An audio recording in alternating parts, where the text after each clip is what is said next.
Saludos y bienvenidos al curso de análisis no lineal de estructura. Yo soy su instructor Manuel Col. Hoy vamos a hablar de paneles de relleno en pórticos de hormigón. Eh, ¿De qué estamos hablando, verdad? Pues ahí tenemos un pórtico sencillo, pues que básicamente ya sea mampostería o hormigón que se use, vamos a decir que en general por razones arquitectónicas, ¿verdad? Para, para aislar la estructura, ¿verdad? Como todas las estructuras típicas en los pórticos del perímetro. O por otra razón, por querer hacer divisiones en la planta de la estructura, ¿verdad? Pues se pusieron estos rellenos. En general, en estructuras existentes, este, pues la intención muchas veces no es hacer un diseño, no era un propósito estructural, era básicamente, como repitiendo, un propósito arquitectónico. Así que ya sea de mampostería o de hormigón, si eso se hizo, y aún si se va a diseñar así, ¿verdad? Donde estamos haciendo un diseño nuevo y vamos a rellenar con mampostería o paredes de hormigón, un pórtico que ya construimos, vamos a ponerlo así. Este, Eso es algo que hay que considerar en el análisis. Afecta bastante el comportamiento del pórtico y pues sí, es un comportamiento diferente. Y eso lo sabemos, pero hay que entender que sobre todo en el pasado, muchas veces se diseñaban estos pórticos, se diseñaban bien o para los criterios que habían en el momento en que se diseñó, pero no se consideraba, ¿verdad?, el panel que después se añadía por efectos arquitectónicos y que muchas veces, como por ejemplo en Puerto Rico, aún hasta la pared de bloque es una pared bastante resistente porque tiene unos detalles mínimos de refuerzo y obviamente pues sí afecta bastante el comportamiento. Y vamos a seguir hablando de eso, pero lo que vamos a hacer es, aquí están las secciones de la 64113 que cubren esos temas y lo que vamos a hacer es que las vamos a ir viendo y después vamos a ver cómo las podemos modelar y pues yo no soy un experto en este tema, pero vamos a ver, ¿verdad?, qué herramientas tenemos y yo voy a dar mi opinión sobre ellas y sobre la C4113. Así que vamos a empezar con eso, vamos a empezar, ¿verdad? Estas son las secciones importantes de la C4113. Vamos a ver qué nos dice en términos de modelación y, y de criterios de aceptación.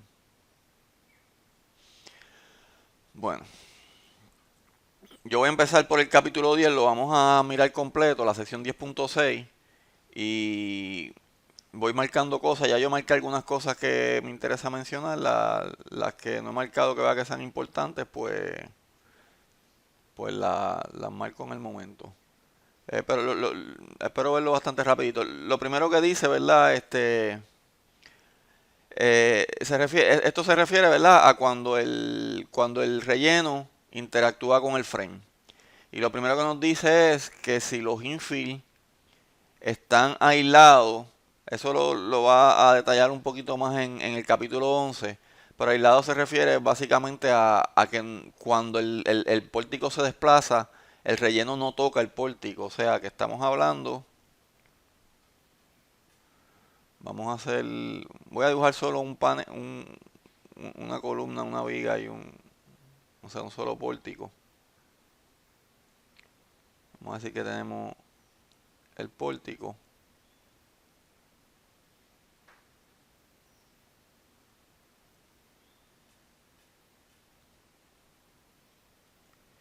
Vamos a ponerlo fijo en la base. Y tenemos nuestro panel. Vamos a decir que el panel está también anclado o lo que sea, a lo que sea la base en ese caso. Y tenemos nuestro panel en contacto con nuestro pórtico. Entonces en ese caso vamos a tener que hacer ese análisis considerando ese panel. Pero una alternativa que tenemos es aislar el panel de las vigas y las columnas. Obviamente siempre él va a descansar en la viga de abajo si es un piso intermedio, pero la, las vigas y las columnas ¿verdad? Si las aislamos de tal manera que cuando vamos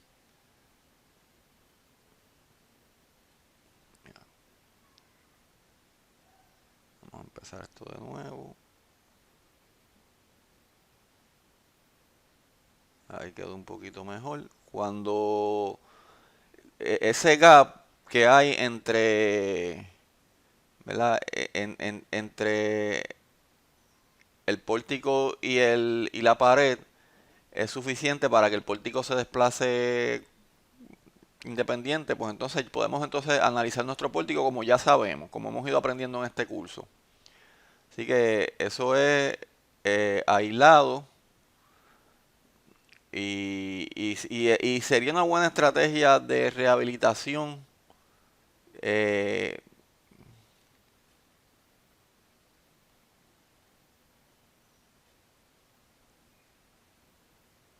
También si ese efecto es detrimental en el caso de nuestro análisis.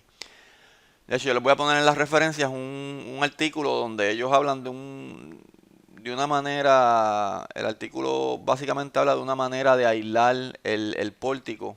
Porque obviamente uno tiene que amarrar de alguna manera esa pared a la estructura, ¿verdad? Para que no se caiga ella sola. Digo, a menos que uno la diseñe para que sola no se caiga, ¿verdad? Y eso es parte de lo que nos dice la C4113, ¿verdad? En ese mismo párrafo. Que entonces la pared aislada se debe analizar con los requerimientos del capítulo 11, que es el capítulo de mampostería. Disculpen. Así que ya aquí habla de cómo modelar los pórticos y eso, que eso ya lo hemos visto. Vamos entonces, aquí hay una sección donde dice, vamos a empezar a hablar de pórticos con mampostería y después hablamos con pórticos rellenos con paredes de hormigón. Pero lo único que quiero marcar aquí es unas cositas bien importantes. Esto es como una recomendación de rehabilitación cuando, bueno, esto no como tal, ¿verdad? Esto nos dice,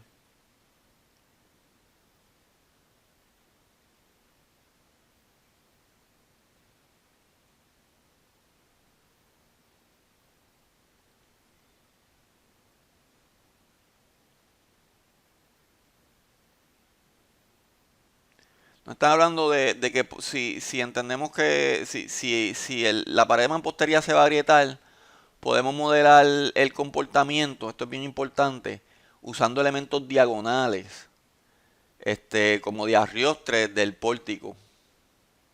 Y modelando las vigas y columnas también como elementos de celcha, vertical chords y las vigas como elementos de amarre. O sea, que está diciendo que podemos modelar el pórtico como un pórtico arriostrado.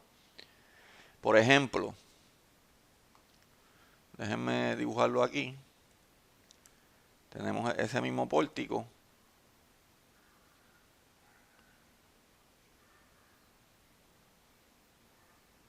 Modelo válido sería,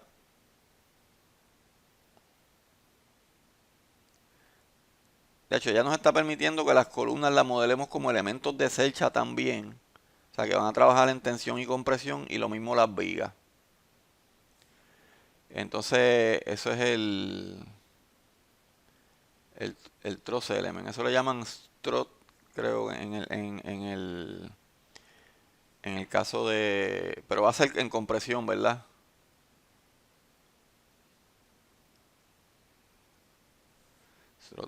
Y lo podemos modelar de esa manera.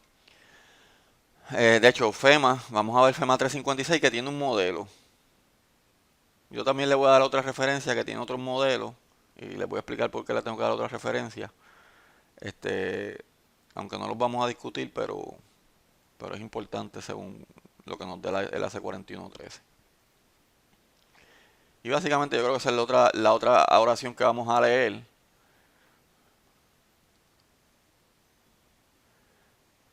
El capítulo 11 nos va a hablar de cómo modelar la parte mampostería y lo vamos a ver después, así que no voy a hablar de eso por ahora, pero nos dice, esto es bien importante, en pórtico, con paredes de relleno de mampostería en todo el pórtico, ¿verdad? Lo que estamos viendo hasta ahora, se debe incluir los efectos de compresión del truss element aplicados a la columna y a las vigas excéntricos de la junta.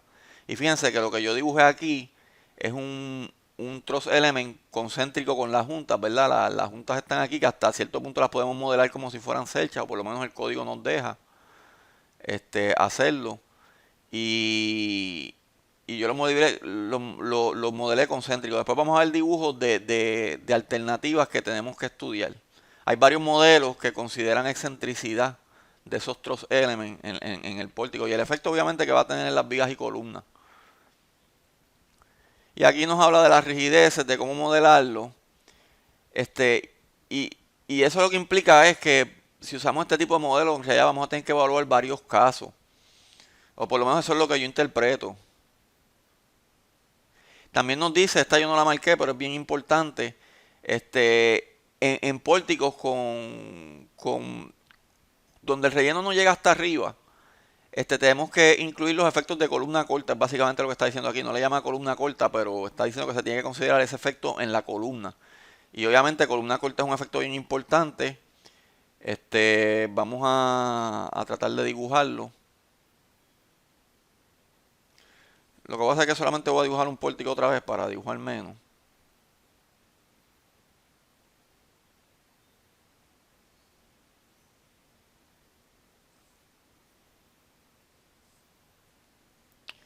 Y básicamente, si tenemos una pared, esto pasa, por ejemplo, en Puerto Rico pasaba en las escuelas, o pasa en las escuelas, y es un efecto, aunque nosotros después del terremoto de enero no estamos haciendo rehabilitación sísmica como tal, o por lo menos todavía, ¿verdad? Estamos empezando.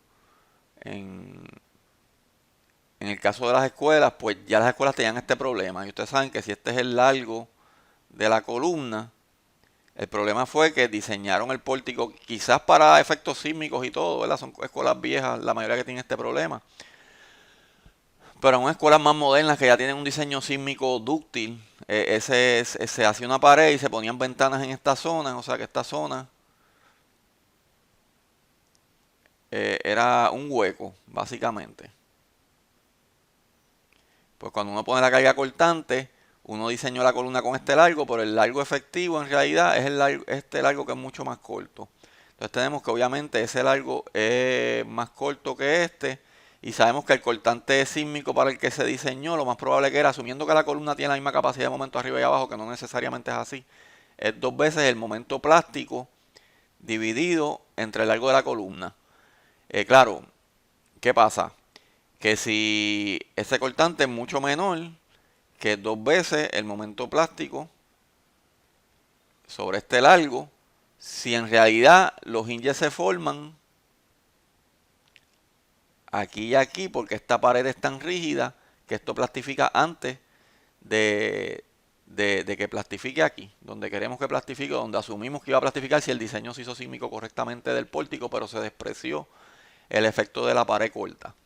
Claro, otra vez, como ya dijimos ahorita, una rehabilitación de eso es separar lo suficiente la pared corta del pórtico. Y yo le argumentaría que en todos los casos que haya el fenómeno de pared corta, lo, sería hacer ese tipo de rehabilitación independientemente y no necesariamente estudiar ese efecto. ¿Verdad? Que ocurre en la pared corta. La voy a dejar pegada aquí para dejar los dos hinges. Pero si uno lo despega, entonces uno sabe que la columna puede trabajar con ese largo. Y eso es lo que se refiere a eso y es bien importante.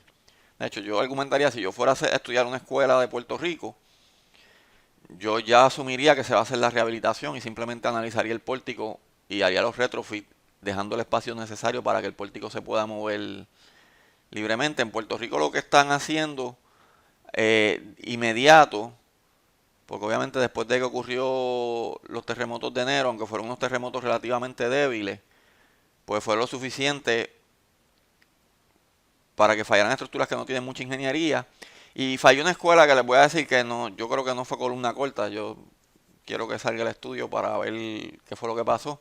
Pero basado en la gente que fue, me dicen que es más simplemente mala construcción completamente. Yo creo que fallaron las conexiones como tal, porque simplemente las varillas no llegaban, ¿verdad? Las varillas de las vías y columnas no tenían el largo de desarrollo necesario y las conexiones en realidad no tenían la capacidad. Y quizás es la falla y la escuela colapsó al lado de muchos edificios que no colapsaron. No había nadie, así que no pasó nada. Pero obviamente eso resaltó un problema que sí existe en las escuelas en todo Puerto Rico, que es el de las columnas cortas, esas escuelas que se construyeron quizás en los 70 y quizás antes. Y pues son muy buenas en términos de estructura, pero quizás el diseño sísmico no es el mejor y para colmo tienen ese defecto de columna corta.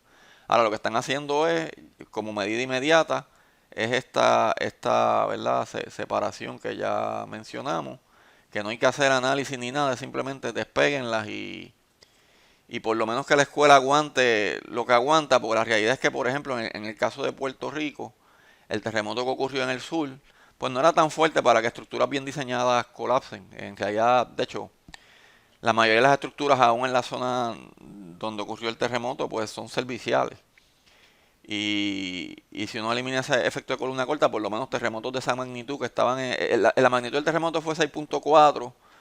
No tengo registros de aceleración, el único registro de aceleración que vi de unos profesores daba muy grande. Yo pienso que había un error con el acelerómetro. Este, pero fue un terremoto de 6.4 y pues estaba a 10 kilómetros de la costa, así que quizás lo que llegó fue menos. Y si ustedes ven la escala modificada de Mercalli, yo sé que ya me estoy yendo del tema, pues uno ve que quizás lo que llegó está en la zona esa de 6.0, 6.2, donde uno ve daño en estructuras donde no hay ingeniería. Y eso fue lo que se vio en el caso de Puerto Rico, daño en estructuras donde había bien poca ingeniería. Sí, hay daños no significativos, por ejemplo en los puentes, y de hecho hubo daños grandes en puentes, pero fueron casos especiales, en un puente quizás, y en varios puentes, bien, bien poquito. Este, y nada, pero esa rehabilitación pues ya se está haciendo aún sin análisis ni nada, porque se sabe que el problema es el problema de pared corta, pues se está aislando. Claro, después hay que evaluar las estructuras, ¿verdad? Para ver si qué es lo que estamos aprendiendo en esta clase, por lo menos los conceptos teóricos, para después hacer evaluaciones por desempeño. Y ver si esas estructuras hay que rehabilitarlas para que aguanten el terremoto de diseño. Porque obviamente el terremoto que vino a Puerto Rico no es el terremoto de diseño. Fue un terremoto que nos dio alerta, pero no el máximo que puede ocurrir, ¿verdad? En la isla. Anyway, seguimos, que me fui un poquito del tema. Pero eso es lo que dice en este párrafo, así que es extremadamente importante ese fenómeno. Y en mi opinión lo que uno quiere hacer es simplemente aislarlo. En términos de modelo, ellos nos están diciendo cómo modelar la estructura. Este, y voy a saltar la tabla por ahora, pero esta tabla es bien importante. Déjenme quitar esto que no hace falta verlo. Esta tabla es bien importante, pero vamos a saltarla por ahora porque ahorita vamos a ella.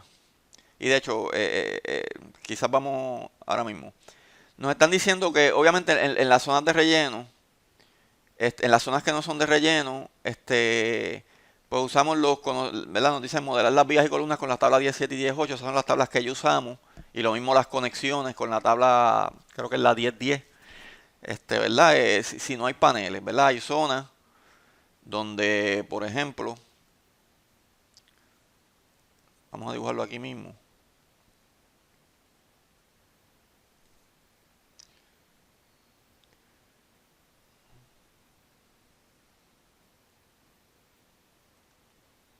Si tenemos nuestro pórtico y vamos a decir que tenemos paredes de relleno aquí. Curiosamente, si relleno estas dos, eso fue en Puerto Rico fallaron muchas estructuras que estaban así rellenas arriba y nada abajo porque era un garaje. Pero otra vez eran estructuras con pobre ingeniería, el terremoto no fue tan fuerte, pero definitivamente se formaron las articulaciones en las columnas de abajo. Pero nada, vamos a decir que tenemos estos dos rellenos y estos dos vacíos. Pues obviamente todos estos elementos van a trabajar como pórtico normal y ya sabemos cómo modelarlo, ¿verdad? Inclusive las zonas de panel y todo eso. Así que eso es lo que nos está diciendo ahí. Y pues eso ya lo sabemos modelar.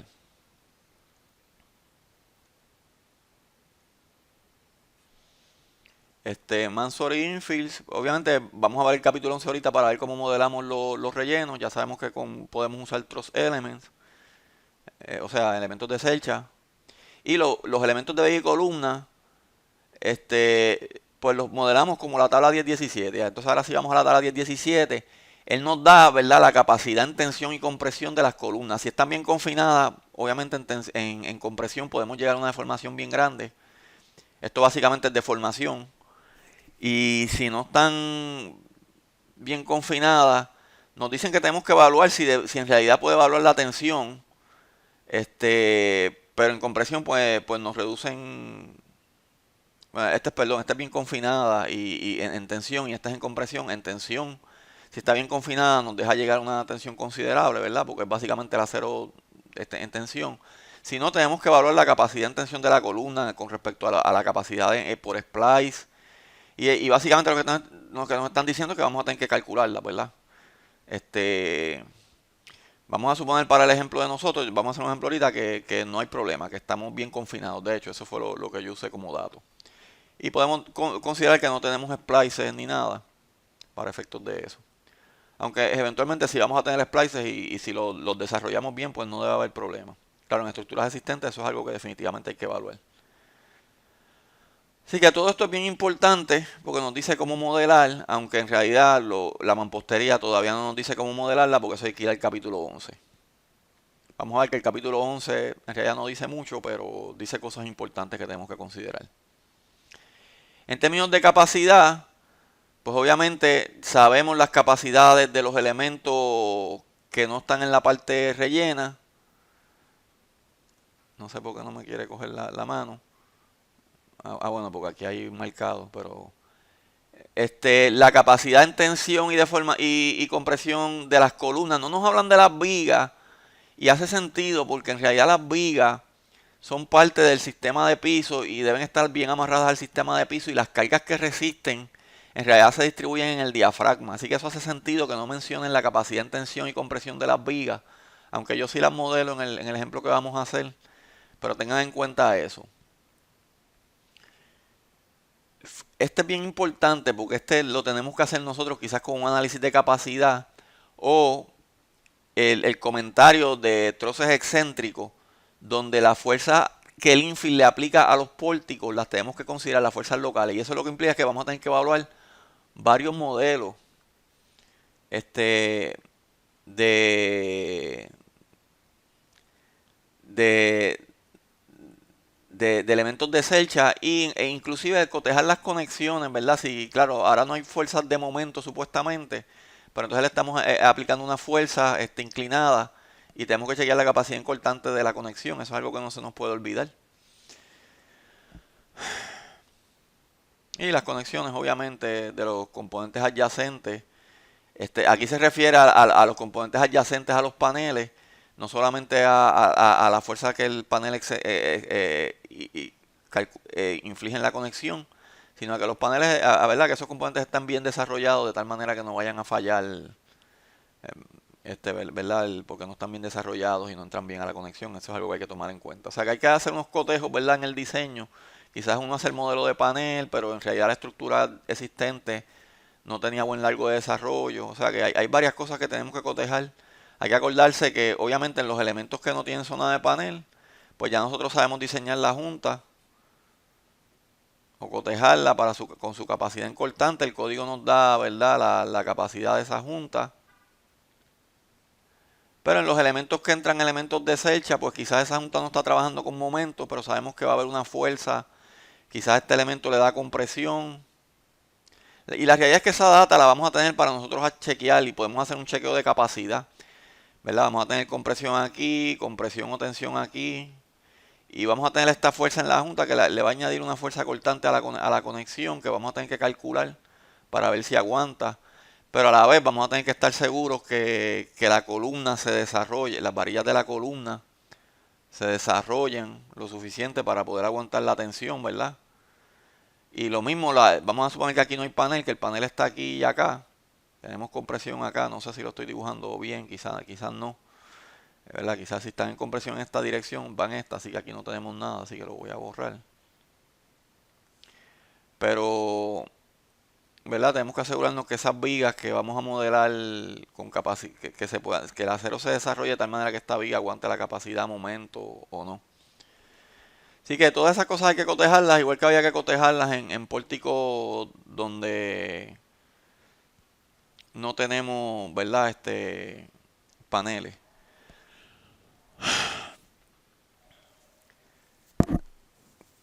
Y eso es lo que nos está diciendo en ese punto. Perdonen, abrí lo de grabar, vamos a...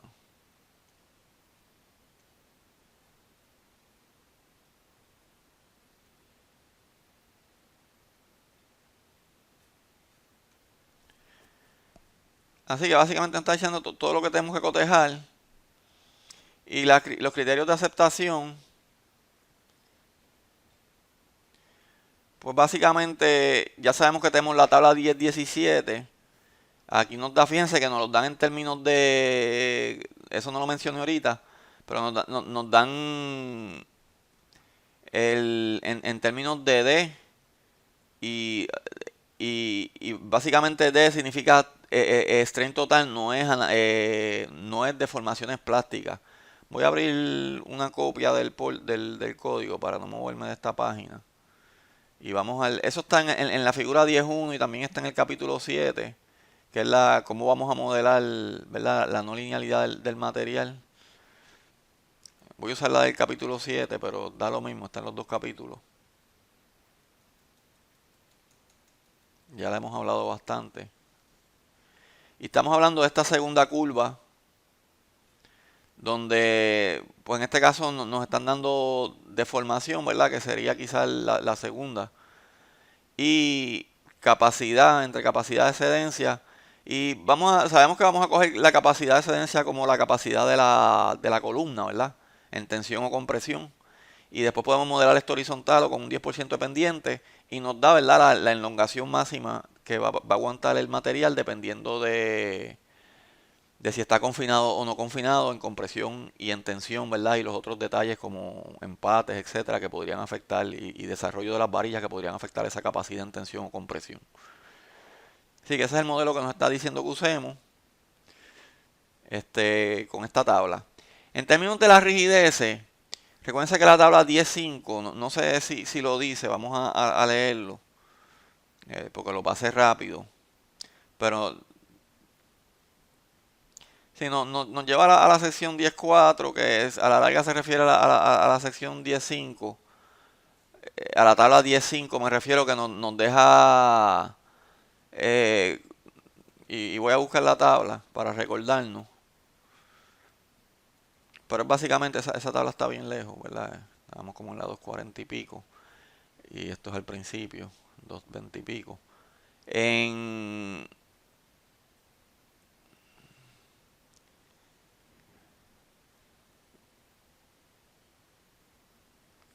columna con compresión causada por design gravity loads.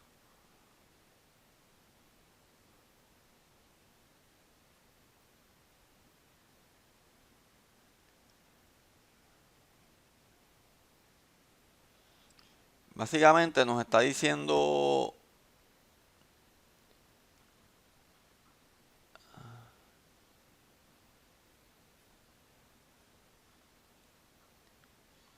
esto es con compresión causada por el design gravity loads o con tensión, si la columna, si la compresión es menor del 10% o está en tensión, pues nos piden que la reduzcamos. Este, yo lo que les diría, ¿verdad? Y hasta cierto punto es un poco lógico, y es lo que dice aquí. Eh, y sí, si está en compresión, usamos el área gross. Y si está en tensión, usamos el área de acero, lo cual es lo que uno haría independientemente de lo que dice aquí. Cuando uno lo modela como un core, ¿verdad? Como un elemento de selcha. Así que tengan en cuenta eso.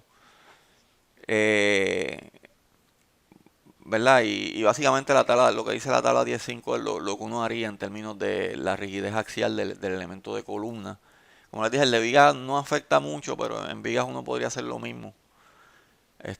Porque la viga va a ser parte del diafragma. Y por eso es que no lo mencionan aquí. Este, pues sí, la tabla 10.5 nos dice lo que hacer. La realidad es que si la compresión es mayor, pues obviamente va a ser esto mismo, ¿verdad? Así que no va a haber problema. Bueno, pues vamos otra vez, estamos como por las 240 y pico. Así que en términos de rigidez, como que tensión es diferente a compresión. Vamos a los criterios de aceptación.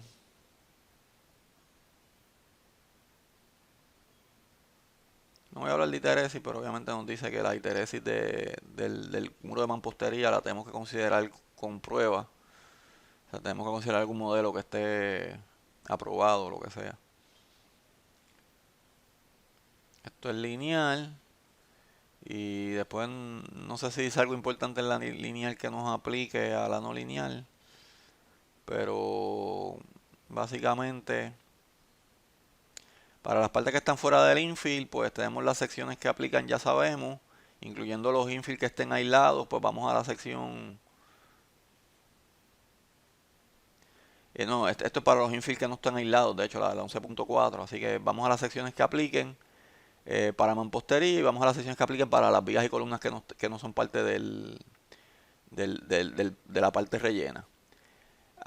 Para la parte rellena, obviamente usamos la tabla 10-17, ya sabemos eso.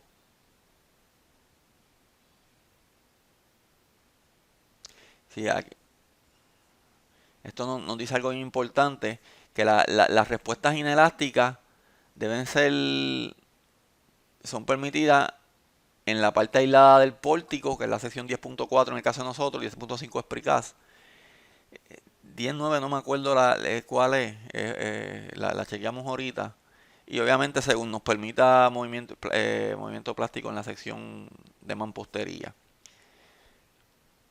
Y obviamente vamos a la tabla 10-17, que en realidad sí nos permite cierta, ¿verdad?, capacidad plástica para las columnas en esa zona de panel. Pero nos dice acciones. Esta es la parte importante porque yo me confundo un poco con este código en algunas cosas que dice en el capítulo 11, e inclusive en la parte de paredes y en cosas que dice en otros sitios. Pero en este caso, en esta parte la dice clara y esto es lo que yo interpreto. Las acciones que no están en la tabla 17 y 18, que son las vigas y columnas aisladas, y la tabla 10.10, que son las juntas aisladas, que eso es lo que hemos hecho hasta ahora en la clase, se deben tratar como controladas por la fuerza. Eso quiere decir que para la capacidad de mi relleno, yo uso, en la tabla 10.17 y para la tabla 10.17 yo uso las propiedades nominales. O sea, para las vigas, básicamente las columnas, las conexiones y la pared de infill, lo que me está diciendo es que yo los trato como controladas por la fuerza. Así que hasta cierto punto hasta las puedo modelar elásticas, si eso es lo que... O sea, hasta cierto punto, a pesar de que la tabla 10.17 me deja deformación plástica, al tratarla por la fuerza, yo lo que voy a hacer es que voy a usar la capacidad nominal para calcular esa compresión de excedencia, lo que sea. Así que tengan en cuenta eso. Es bien importante. Habla de medidas de retrofit. Yo no voy a hablar de eso. De hecho, no habla mucho. Pero bueno, pero vamos a marcar eso porque sí.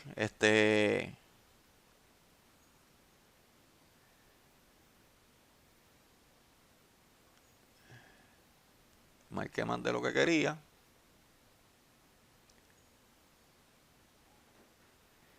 Eh, una manera de rehabilitar es o remover completamente el relleno o dejar espacios, como hablamos ahorita, entre el pórtico y el infill. Y dice que entonces se tienen que requerir los gap requirements del capítulo 11.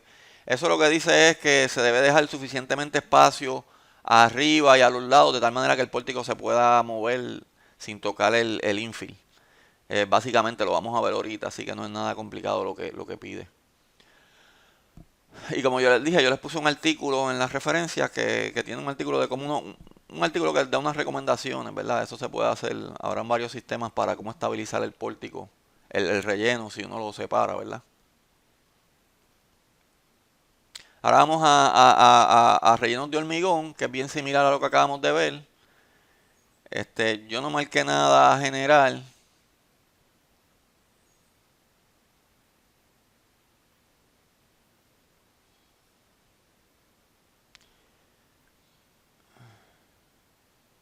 Pero vamos a marcar esto, porque lo que nos está diciendo es que básicamente la interacción del relleno con el pórtico Pues vayamos al capítulo 11 y básicamente lo que nos está diciendo es que podemos modelar la pared de hormigón como podemos modelar la pared de relleno de mampostería. Y otra vez, no sé por qué no marqué esto, porque es exactamente lo mismo. Esto, todo lo que dijimos en mampostería que rellenamos, que marcamos al principio.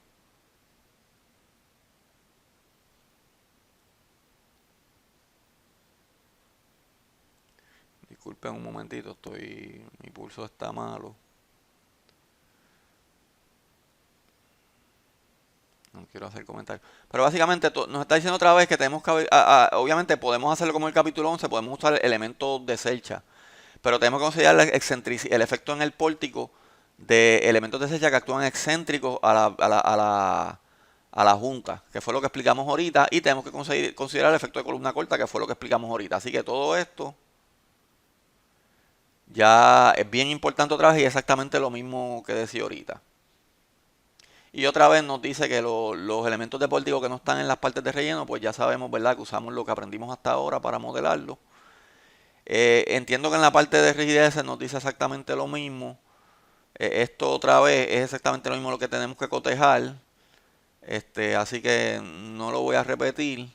Lo único que para la capacidad del relleno, pues nos manda el capítulo 7, ¿verdad? Para la capacidad cortante de la pared. Así que obviamente la capacidad de la pared de hormigón es diferente a la capacidad de la pared de mampostería, que lo más probable es que lo controle, en este caso el mortero de relleno o lo que sea, ¿verdad? Lo que sea más débil. Pero nada, yo no soy un experto en mampostería, que quede claro, así que yo no voy a entrar mucho en la capacidad de la pared de mampostería. Vamos a los criterios de aceptación y como ven, este capítulo es bien rápido porque todo se parece a lo de mampostería. Yo diría que lo único que cambia es que tenemos que ir al capítulo 7 para la capacidad de la pared.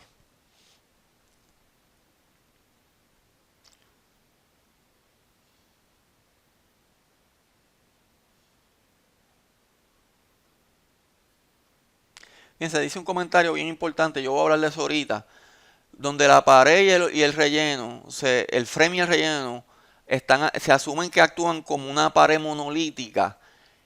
La capacidad de flexión debe basarse en la consideración de ambos, del acero de la columna y como boundary member y de las paredes.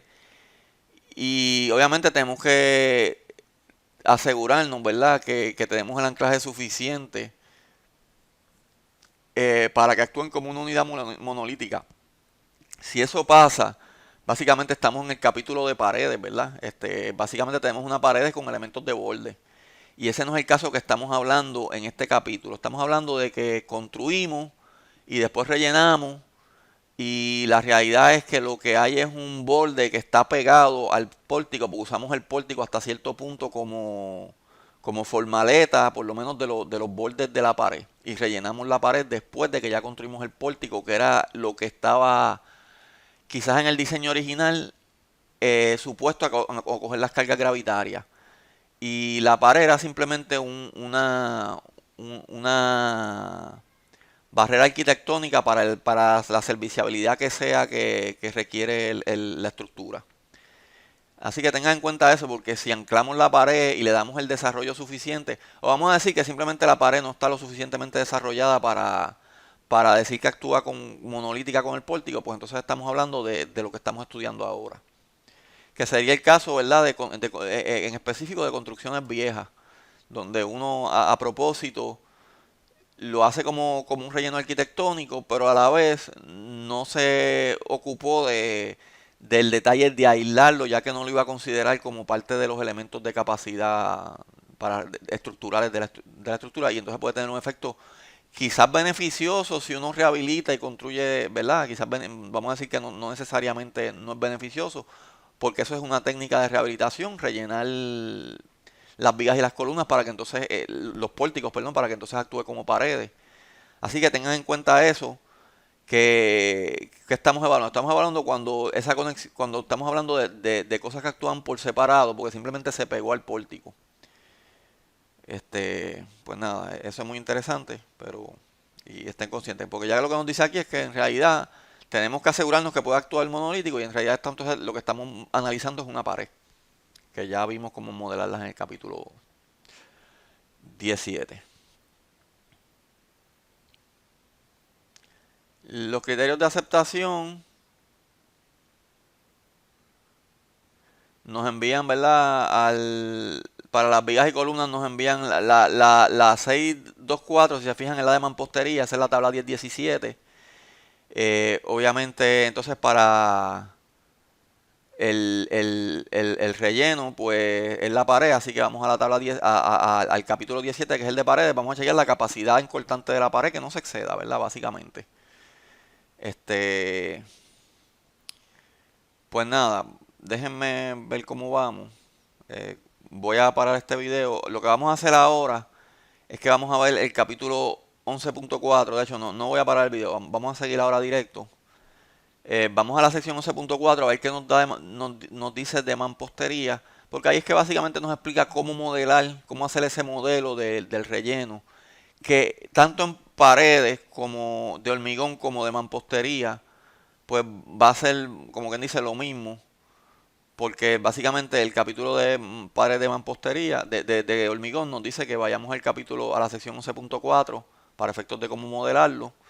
Así que básicamente este capítulo nos dice cómo modelarlo. Lo que vamos a ver es que en realidad no dice mucho, pero hay unas cosas bien interesantes y si ustedes son como yo, que no somos expertos en mampostería, o por decir algo, no sabemos nada, pues hay unas consideraciones bien importantes que hasta cierto punto uno no piensa mucho en ellas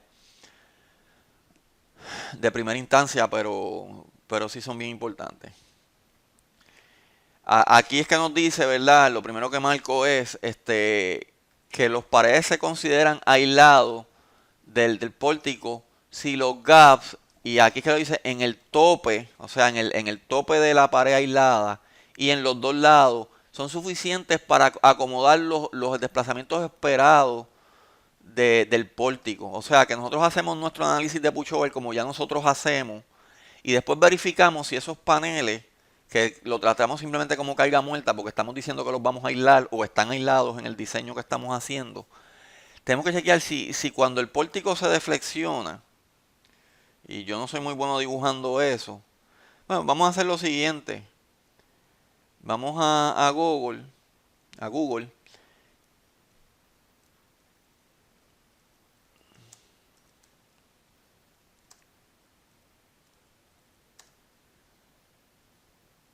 Vamos a escribirlo a ver si nos aparece una imagen, porque lo que yo he visto es que muchas veces me aparecen imágenes que explican mejor eso. Y lamentablemente en este caso no. Aquí nos ponen, ¿verdad? El gap. Uno tendría que deformarlo y asegurarse, ¿verdad? Que cuando el pórtico se mueve, no lo ponen, ¿verdad? Pero es suficiente para explicarlo. Con un dibujo mejor hecho que el que yo puedo hacer. Déjenme darle un poquito de zoom a la imagen, porque no nos interesa el artículo.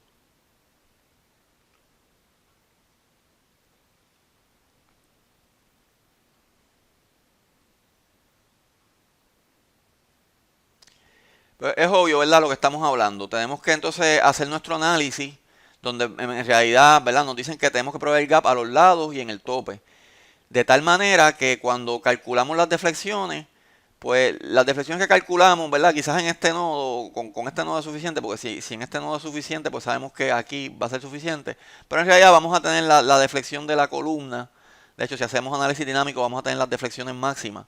Y vamos a saber si ese gap es suficiente para acomodar esas deflexiones.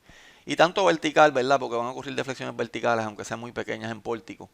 Pero ¿verdad? En la viga. Y podemos considerar, ¿verdad? Si esas deflexiones de la viga máxima, ¿verdad? Se pueden acomodar. Y eso es lo que estamos hablando. No es nada complicado. Hacemos nuestro diseño asumiendo que va a estar aislado. Y después nos encargamos de que esos gaps sean lo suficiente. Y después, ya sea que diseñemos esta pared para que solo aguante el terremoto, y vamos a ver que sí hay maneras de diseñarla, y quizás hay maneras de construirla sin tener que analizarla. Yo no soy un experto en eso, ¿verdad? Pero quizás las hay, porque eso lo vamos a ver más ahorita. Este, pero si no, también hay maneras de conectarla al pórtico, pero que no afecten que el pórtico trabaje como pórtico. Y de hecho, uno de los ejemplos es el paper que yo pongo, que no voy a discutir, pero dice cómo amarrar esa pared a la estructura, ¿verdad? Porque a la larga es una carga que la estructura tiene que soportar. De tal manera que sí, le dé soporte pero a la vez no deje que el pórtico se deje de comportar como pórtico. Bueno, pues vamos a seguir.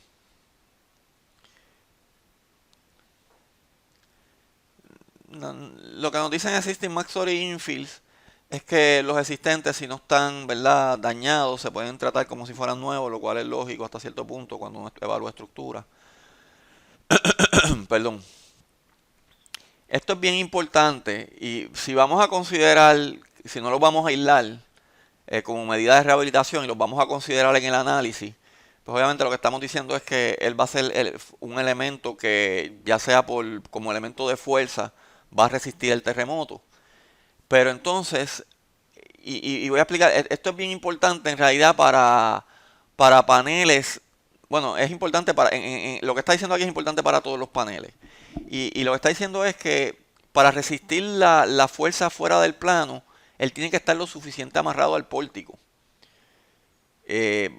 ¿Verdad? Si yo tengo este panel y lo voy a usar como parte del sistema, o simplemente voy a considerarlo en el análisis, va a estar ni remedio, no le queda más remedio que ser parte del sistema de resistir cargas laterales. Pues si no está bien amarrado a los elementos que lo rodean, él se podría salir fuera del plano. Vamos a ver si tengo espacio todavía aquí para hacer otro dibujo. ¿Verdad? Voy a dibujar solamente la pared de mampostería. No quiero usar este color. Tengo mi pared de mampostería. Ahora mirándola en la otra dirección. Tengo mis bloques. Y ¿verdad? Van a venir cargas del terremoto en esta dirección. Y la pared se va a deflexionar y va a recibir momentos. Pues obviamente si no está lo suficiente amarrada al pórtico, la pared se puede mover en esa dirección y no va a ser efectiva, no solamente en esta dirección, que típicamente nosotros no la consideramos en el caso de pórtico, pero tampoco puede ser que no sea efectiva en la otra dirección porque se va a despegar del pórtico. Y eso es lo que llamamos fuera del plano. En inglés, ¿verdad? Él le va a llamar out of plane. No necesariamente es que estamos diciendo que vamos a considerar, y de hecho no lo vamos a hacer, por lo menos en lo que yo voy a discutir, la capacidad de la pared, si alguna, en esa dirección. Es que como quiera, pues no se puede salir en esa dirección. Y piensen si está bien amarrado. Después vamos a discutir el hecho de que ella puede,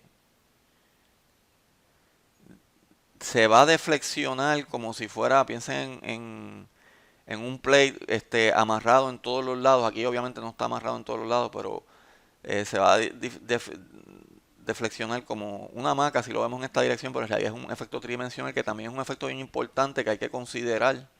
Después yo les enseño un dibujo y también es fuera del plano y él nos habla de eso.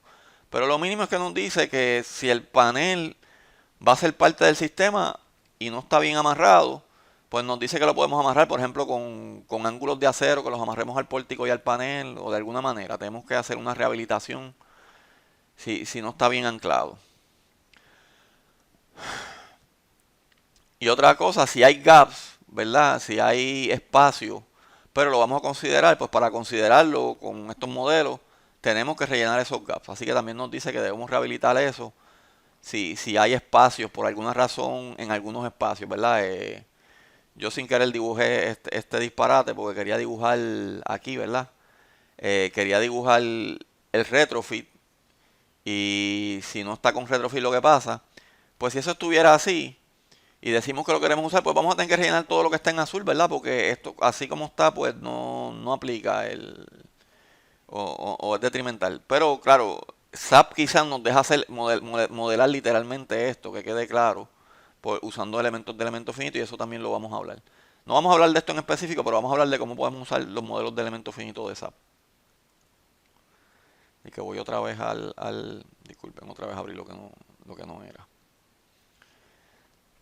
Así que nos dice todo eso. Vamos a hablar ahora de cómo modelar en el plano. Y voy a ir bien rápido porque básicamente lo que nos dice es que podemos modelarlo con estos modelos de elementos de Selcha, donde modelamos la pared como si fuera un elemento de Arioste.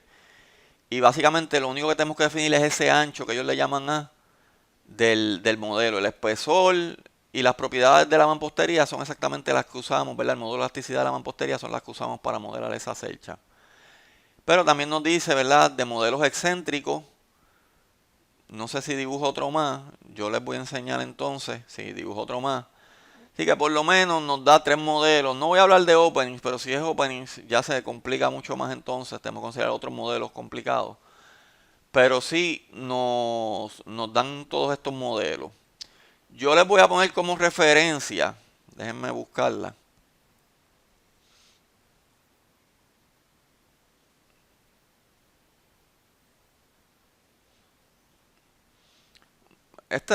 Yo no sé si es ni la tesis final, pero es el borrador de una tesis de un estudiante que hizo conmigo. Déjenme ir. Él tiene tanto en el repaso de literatura, de hecho, me voy a mover bien rápido porque no me interesa discutir la tesis. Pero obviamente él tiene su repaso de literatura, de varios modelos,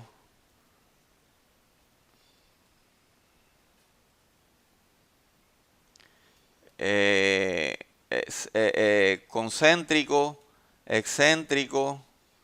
No aparece, no veo el dibujo del excéntrico con un solo trozo, pero él también lo tiene en el modelo. Y si nos movemos más abajo, voy a poner como la página 95 por ahí, donde ya él hace los cálculos. Él sí considera, ¿verdad? Varios modelos. Él considera el concéntrico, tienen los cálculos ahí del concéntrico. No sé, estos son los cálculos con un modelo que está él lo pone aquí. Este modelo, no le voy a dar zoom, pero es bien parecido al que vamos a discutir. Este es el que está en el código de mampostería. No sé si el código de mampostería, ¿verdad? Él pone otros modelos.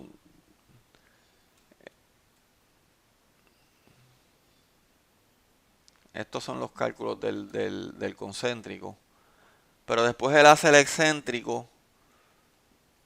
No sé si pone los cálculos o si son los mismos cálculos, ¿verdad? Esa parte tengo dudas.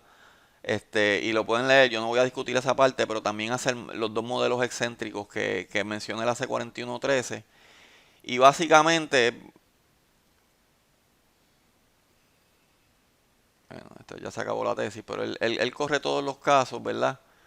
No sé si después termina para todos los análisis que está haciendo usando un solo modelo, pero corre ejemplos de todos esos casos. Porque básicamente eso es lo que nos dice la C4113. ¿Verdad? En las notas de lo que ya leímos del capítulo 10, tanto para mampostería como para, como para pared de hormigón, nos está diciendo que hay que considerar la excentricidad. Y pues no, ella misma nos da dos modelos. Y perdónenme, ya aquí ella nos está diciendo, ¿verdad?, qué ancho usar. Así que el ancho es bien sencillo, nos está diciendo que usemos la altura de la pared entre 3 y, ¿verdad?, ya con un poquito de trigonometría podemos calcular esto como el coseno de h tercios por el coseno de 45, podemos calcular ese ancho y lo ponemos excéntrico. Así que en el caso, en este modelo, no estoy seguro si usamos la misma A porque no lo dice. Y pues ahí le refiero a la tesis que le puse como que él va a decir exactamente qué fue lo que él hizo para modelar la excentricidad. De hecho, lo voy a mirar rápido porque si lo dice, pues lo mencionamos.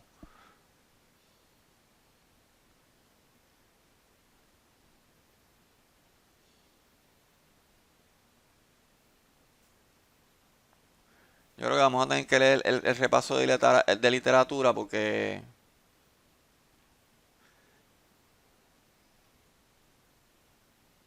usa la misma celcha. Este,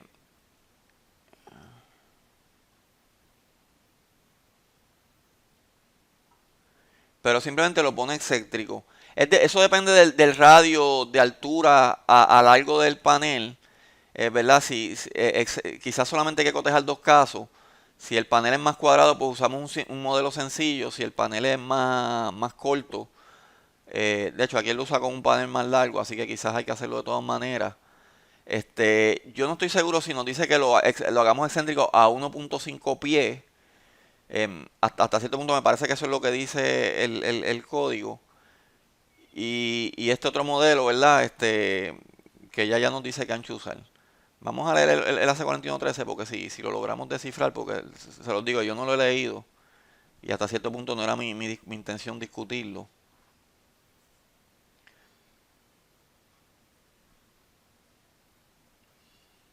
Y voy a mirar rapidito y no lo estoy viendo, así que como dije, no le voy a dar mucho énfasis. pero tienen la tesis y pueden buscarlo si uno fuera a hacer el modelo. Lo que tienen que entender es que sí va a haber que hacer varios modelos si usamos este approach. Y viendo así, quizás uno de estos modelos no aplica, porque todo depende del radio del largo del panel, pero por lo menos uno podría tener hasta 3 modelos en que evaluar con esa analogía de Arioste. Bueno, pues vamos a seguir. Yo creo que ya no hay mucho más, eso era la parte más importante.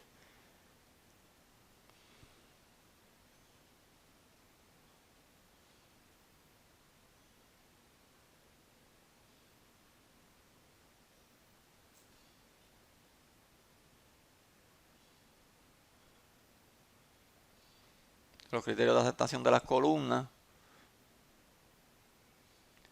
Nos están hablando lo mismo del efecto de columna corta, así que yo no voy a mencionar eso. Déjenme ver las tablas.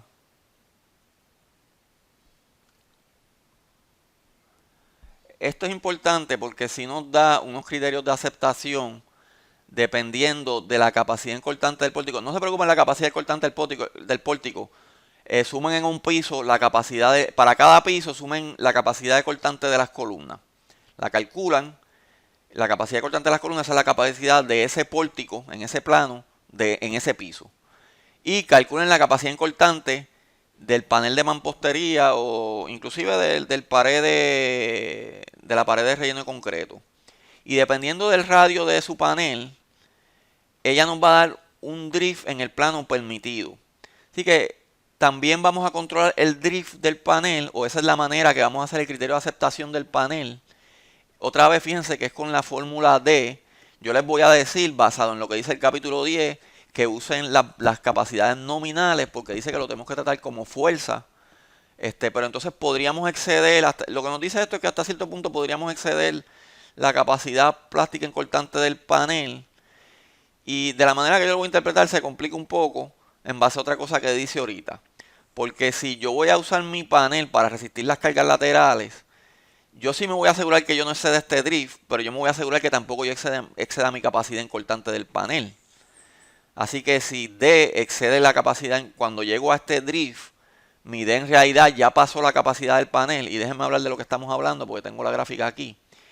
Yo, por mí, si cuando yo calculo este D total, de verdad ya yo había excedido esta capacidad y yo le di una pendiente horizontal, que sería lo que yo haría, y yo estoy usando ese panel de verdad para aguantar las cargas sísmicas, yo lo voy a tratar como fuerzas y aunque él me deja llegar hasta aquí, yo voy a ser conservador y me voy a quedar por acá.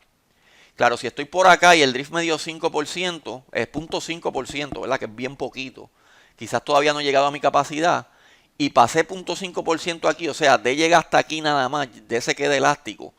Entonces sí yo voy a considerar esta capacidad como un límite. ¿Verdad? Estoy diciendo de si estoy en esta línea, tengo que chequear en qué línea estoy dependiendo de la capacidad en cortante de mi pórtico. Vamos a decir que mi pórtico estaba diseñado estaba bien diseñado y aguanta las cargas sísmicas y tengo una capacidad bien grande cortante en las columnas y mi panel era simplemente un panel de relleno, así que mi beta está en este lado.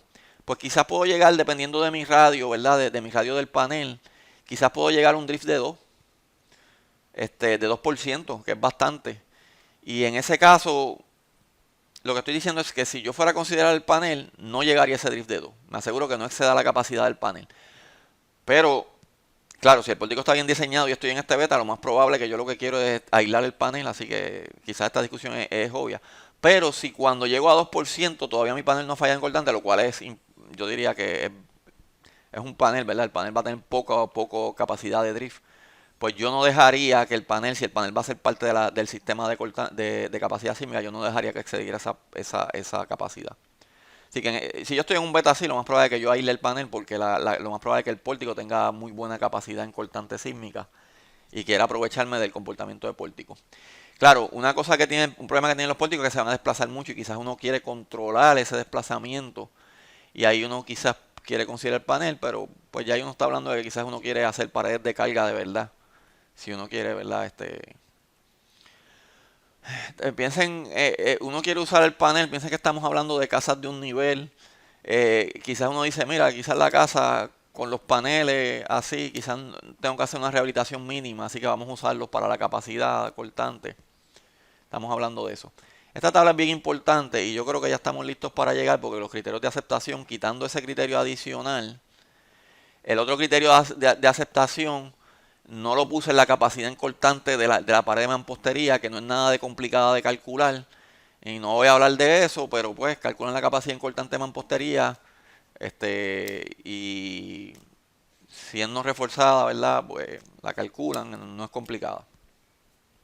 Y eso sería el otro criterio de aceptación, no excederla, ¿verdad? O excederla de tal manera que no exceda la mujer, el drift que ella nos permite. Perdón, estoy en la tabla que no es, la tabla 19. El drift que nos permite, ¿verdad? Que lo tienen aquí. Bueno, ya casi estamos acabando toda la teoría. Me falta ir a FEMA, a FEMA 356 para ver el modelo de cómo vamos a calcular el ancho efectivo de ese trust.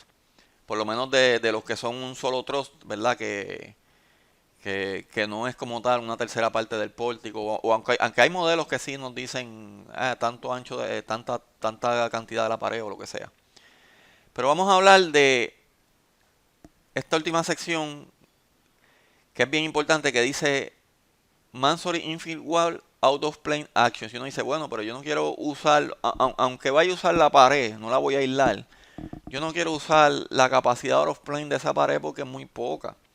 No me interesa. Así que si no la tiene, no me interesa. Bueno. Pero vamos a pensar, y aquí está la clave, en paredes no reforzadas.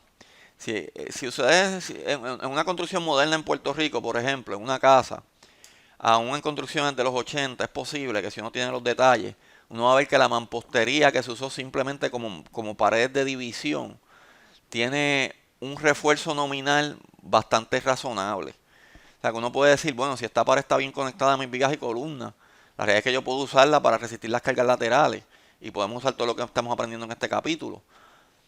Pero si es el caso de paredes no reforzadas, podemos tener el problema de que aunque uno diga, mira, esta pared aguanta, quizás tengamos que rehabilitar para esta acción. Y fíjense, ella nos dice, bueno, si se cumplen ciertas cosas que las vamos a ver ahorita, de cómo está atachada la pared a los pórticos, y cumplimos con cierto espesor que es bastante restrictivo, estamos hablando de Life Safety de 9. Piensen que si la pared es de 12 pies de altura, porque esto es el radio de altura de la pared de relleno y espesor de la pared de relleno. Si la pared es de 12 pies de altura, estamos hablando como de 13 pulgadas de ancho. Así que si uno tiene una pared de 6 pulgadas, de unos bloques de 6 pulgadas o de 8 pulgadas, pues lo más probable es que uno está en este problema donde esto puede ser un fenómeno que nos afecte. Claro, si la pared es más gruesa que lo que dice esta tabla, pues entonces no tenemos que cotejar ese efecto. Lo que estamos diciendo es que la pared es lo suficientemente estable. Básicamente nos dice si la pared tiene ese espesor y se puede generar lo que llaman acción de arco. Eso lo vamos a ver en un dibujo ahorita. Pues básicamente si cumplimos con todo esto, y claro, con lo último cumplimos porque tenemos que cumplir con la tabla, entonces no tenemos que cotejar ese efecto de acción fuera del plano. Hay contacto suficiente y con contacto completo con el pórtico.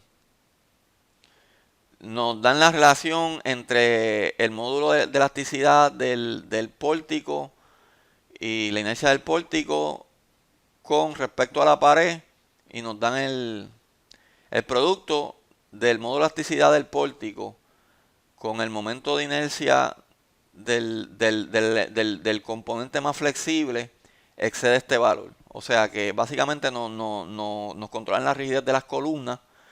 Y vamos a decir que si la excedemos, yo calculé, creo que no lo calculé como tal directo en el ejemplo que hicimos. Pero en el ejemplo que hicimos no nos interesa. Y el frame component tiene la capacidad para resistir el esfuerzo que le va a hacer el panel debido a la acción de arco. Y obviamente esto lo vamos a cumplir 25 el radio del T, porque en realidad si cumplimos con la tabla, cumplimos con ese radio del T. Ahora lo que nos está diciendo es que si cumplimos con todo esto, podemos considerar que acción de arco se genera. Si cumplimos con todo esto y el espesor de la tabla 10, en realidad no tenemos que hacer el cotejo de acciones de fuera del plano. ¿Y por qué estamos cotejando acciones fuera del plano? Curiosamente, si podemos considerar acciones de arco, ya nos da el desplazamiento fuera de arco.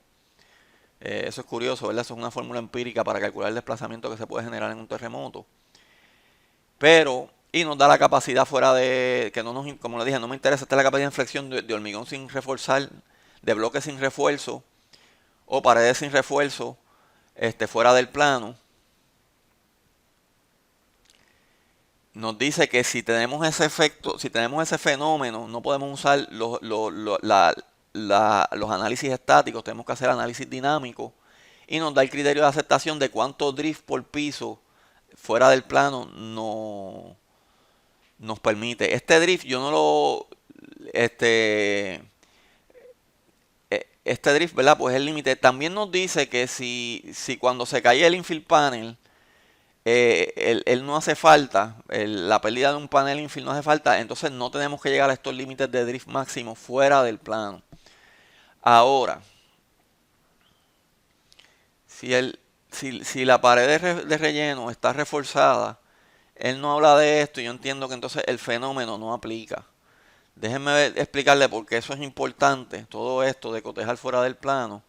Y otra vez vamos a ir a Google y vamos a escribir, voy a escribir Arching Action of Mansory Infill. Ya yo lo había hecho ahorita. Y vamos a ir. Y obviamente lo que pasa es que aunque uno desprecia esto en los elementos, quizá uno siempre puede modelar en 3 dimensiones el efecto, por ejemplo, la pared de carga de hormigón, uno puede modelarla para que actúe tridimensional. Ahora, si uno no la pone para actuar tridimensional, uno sabe que eso, el efecto fuera del plano, que uno lo desprecia, no es importante y como la pared es plástica, si otros elementos plásticos cogen la carga, pues el análisis es conservador y eso está en la teoría plástica. No voy a entrar en eso. Pero si uno está considerando la capacidad de una pared de mampostería y no es reforzada, pues puede pasar que el mismo sismo, la misma aceleración sísmica, los momentos que causa que uno desprecia porque uno está asumiendo que todo tiene suficiente ductilidad, y la teoría plástica nos permite despreciarlos y que esa carga la coja otros componentes que uno no modeló, o sea que uno sí modeló, y si todo eso ocurre y esto se puede deformar plásticamente, el análisis es conservador. Yo no voy a entrar en la teoría plástica, pero eso es la teoría que nosotros indirectamente usamos en análisis, en diseño último. Y sigue aplicando, ¿verdad? Porque seguimos haciendo análisis asumiendo que todos los elementos, aunque no tengan ductilidad extrema, tienen cierta ductilidad mínima, ¿verdad? El hormigón hasta en cortante tiene ductilidad. Y obviamente en flexión va a tener mucha ductilidad. Pero si no hay refuerzo, no podemos hacer todas esas asunciones que sin querer hacemos. Es obvio que la misma masa del bloque con una aceleración en esta dirección puede hacer que falle en flexión. Esa capacidad aumenta si podemos, ¿verdad? Y aquí tenemos si podemos generar este mecanismo de arco donde se generan dos elementos en compresión, dos truss elements en compresión, aumenta. Y ahí tienen cómo se genera, ¿verdad? Y ese es el desplazamiento que dijimos que es como una hamaca en el plano. Eso es lo que está pasando. Así que entiendan que si es hormigón no reforzado, hay que considerar eso. Si es hormigón no reforzado, en mi opinión, ya uno tiene que asumir que uno va a tener que de alguna manera rehabilitar y uno podría, ¿verdad?, aumentar la capacidad de inflexión de esto poniendo refuerzo, ya sea fibra de carbón, ya sea añadiendo más bloques o shotcrete o algo para aumentar el espesor de tal manera que sea estable, ¿verdad? El espesor que nos da la tabla 10, etcétera. No voy a entrar mucho en eso, pero eso es algo bien importante. En base al silencio del pórtico cuando hay refuerzo, yo entiendo que el refuerzo es lo que hacemos en todos los otros elementos, que si no queremos modelar la tercera dimensión porque no nos interesa modelar la capacidad en esta dirección, ¿verdad? Pues después de que haya refuerzo y sabemos que tenemos una capacidad y cierta ductilidad mínima, el despreciarla lo que hace es que otros elementos se encargan de coger las cargas laterales que van a ser las paredes que están en la otra dirección, etcétera. Y como todos los elementos de nuestro, inclusive, y estoy hablando de los elementos que fallan por fuerza, como quiera tienen cierta ductilidad mínima. Cuando uno dice que el hormigón falla en cortante o que la junta falla por la fuerza, ustedes saben que ustedes tienen que reforzar esa fuerza. Inclusive hay que ponerle aros de tal manera que ella sí tiene una capacidad dúctil. Quizás uno no la considera y es poca comparado con lo que se puede deformar una articulación en una viga bien detallada, pero sí. Ahora, así que en el caso de paredes reforzadas como las que vamos a hacer en el ejemplo, pues ese fenómeno no entra en cuenta. Así que si es una pared mamposteriana reforzada, ya saben que o la hacemos lo suficientemente espesa para poder considerar, ¿verdad?, que es estable y no tenemos que considerar el efecto, no tenemos que considerar esos esfuerzos, o en mi opinión la rehabilitamos y no consideramos esos efectos como quiera, porque si estamos considerando esos efectos, lo que estamos diciendo es que un terremoto de diseño podría tumbar la pared y, ¿verdad?, no está reforzada. Pero lo podemos considerar si queremos hacerlo porque el código nos explica cómo hacerlo. Así que vamos ahora a hacer un ejemplo.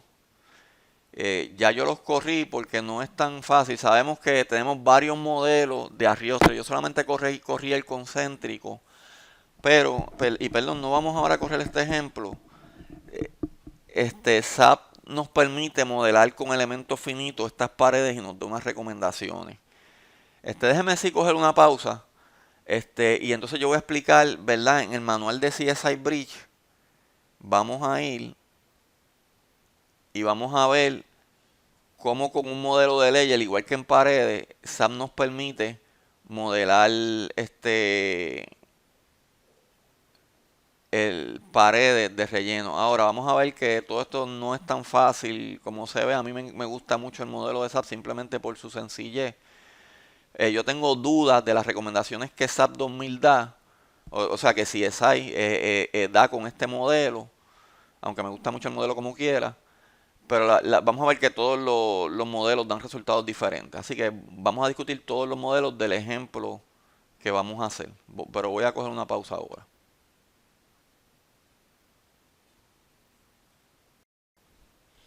Bueno, antes de ir al ejemplo, vamos a ir a FEMA 356, porque en FEMA 356 sí hay un modelo, ¿verdad? Yo le dije que yo no usé el del código de mampostería, yo usé esta fórmula que está en FEMA para el modelo de modelar el relleno como una celcha.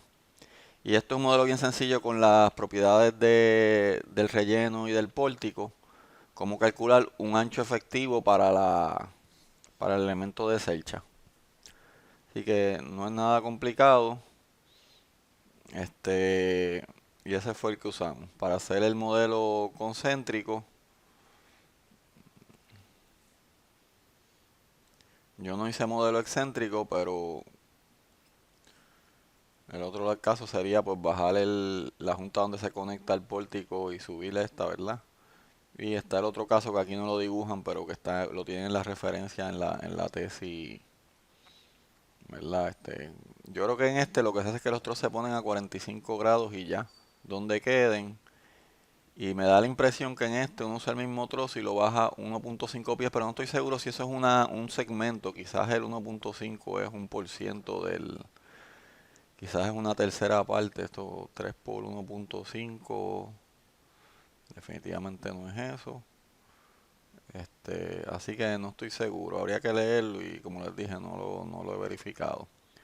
Pero no es difícil hacerlo, que es lo importante.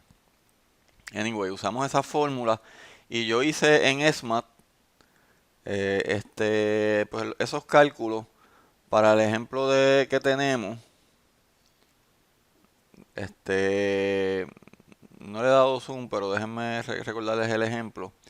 Lo único que no he puesto en este ejemplo es las dimensiones del pórtico de centro a centro de vigas y columnas, que son 12 pies de altura, entonces 16 y 16 cada luz.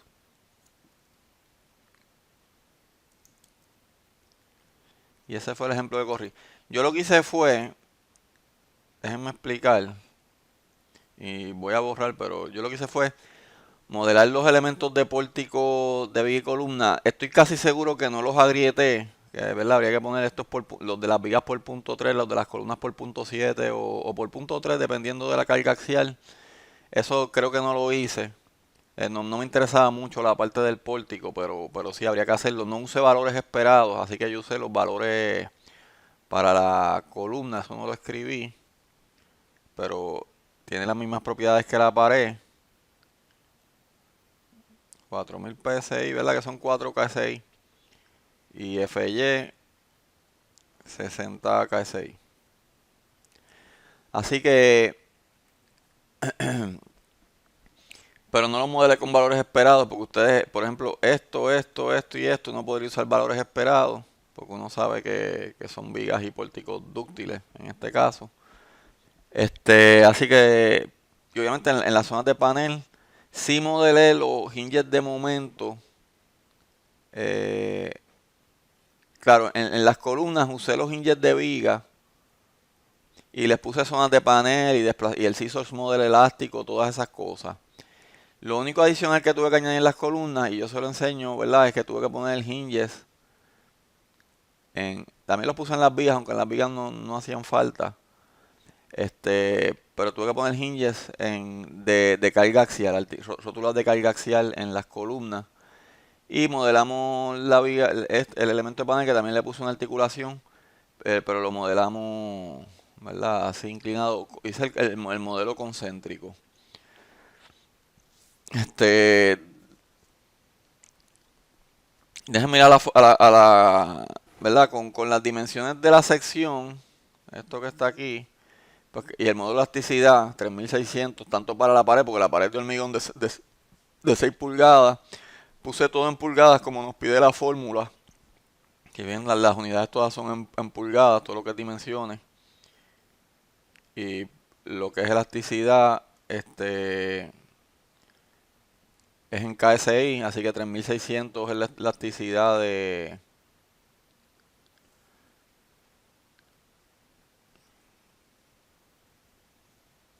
Déjenme que se me movió todo esto. Y escribí algo aquí que no quería escribir. Bueno, 3600 es la elasticidad tanto de la pared como del pórtico. La altura de la pared, H-core, la altura del infill, que es H-core menos una profundidad de vigas. Que las vigas y las columnas tienen las mismas dimensiones, 20 y 10. El largo de la viga es 16 pies por 12 porque es en pulgadas. Lo que sea que de eso.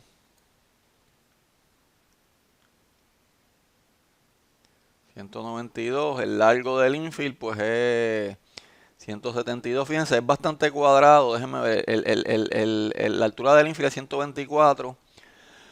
Y el largo del infill es 172. O sea que no es cuadrado, pero es bastante...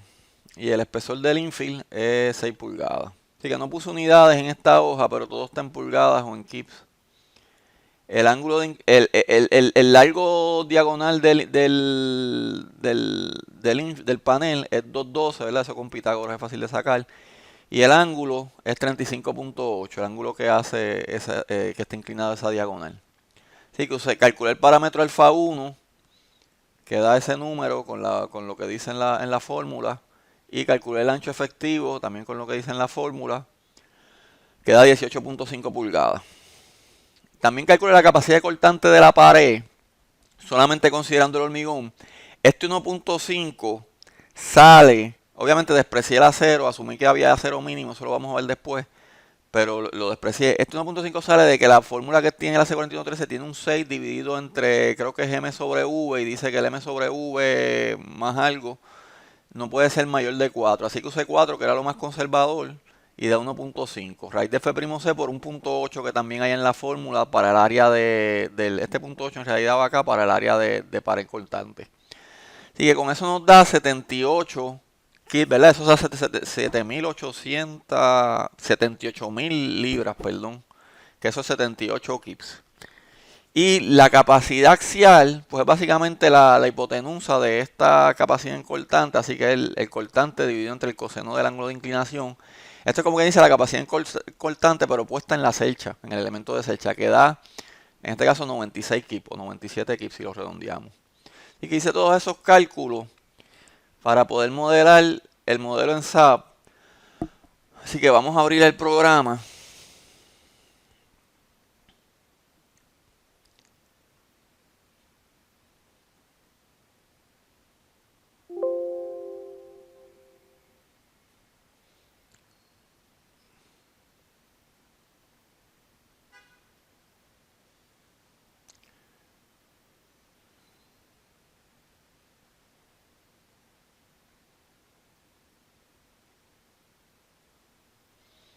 Ok, ese fue el modelo que yo hice, pero antes de ese, sé que quería que lo vieran. Yo no he corrido. Ah, le di exit en vez de, me disculpan. El pórtico aislado. Yo le puse un peso muerto, que teóricamente incluye el peso de las paredes, pero no está bien distribuido. Yo voy a explicar lo que yo hice. Pues yo le puse un peso muerto de un kip por pie, que eso es como 0.08 o algo así, kip en las vigas, más el peso muerto de las vigas y columnas. Y le puse una carga de 10 kip, que no es importante para análisis lateral, porque vamos a hacerlo por desplazamiento, así que la carga, lo que estamos diciendo es que pues, la misma carga que pusimos en el primer piso la pusimos en el segundo. Que no es la distribución quizá correcta, pero nada, es para el ejemplo. Y lo que voy a hacer es quitar estos elementos laterales. Le puse articulaciones. Ver si le doy display. Van a salir un montón. Lo único que tienen que ver es que las columnas, eso lo pueden ver aquí, de las zonas de panel, tienen el hinche en el medio. Las vigas lo tienen también, pero como les dije, las vigas son parte del diafragma, así que el código no nos dice ni que las chequeemos por eso mismo, porque como se distribuyen las cargas sísmicas en el diafragma, no es exactamente como nos da el programa, sobre todo cuando hacemos un modelo sencillo como este. De hecho, yo puse las cargas laterales en estos dos nudos. Pero nada, también puse brazos rígidos en la zona de panel y el scissors model elástico en la zona de panel. Así que definí las cargas muertas como un caso no lineal y definí las cargas laterales como un caso no lineal. Y los casos elásticos no me interesan, no los estoy ni corriendo, pero el caso no lineal lateral empieza con las cargas muertas, que es un caso no lineal. Está no lineal, no le puse efecto delta porque eso vamos a hablar después. Y le puse la carga lateral, pero con displacement control. Como aquí no puse las paredes, la realidad es que yo puedo llegar, yo creo que como a 3 pulgadas. Bueno, vamos a poner como 2 porque no me acuerdo. Y otra cosa que yo modifiqué en los parámetros no lineales es para que itere la convergencia de iteración. Yo puse .01 y el default es .0001. Eso lo cambié para que converja más rápido, aunque obviamente este va a converger rápido porque no tiene modelos de elementos finitos. Aun si tuviera los arriostres, corre rápido. Por lo menos el caso estático, ¿verdad? Entonces, voy a poner el deform shape.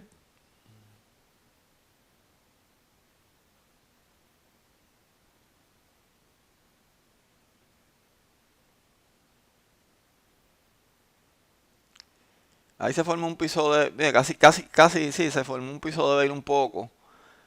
Vamos a ver el plot function.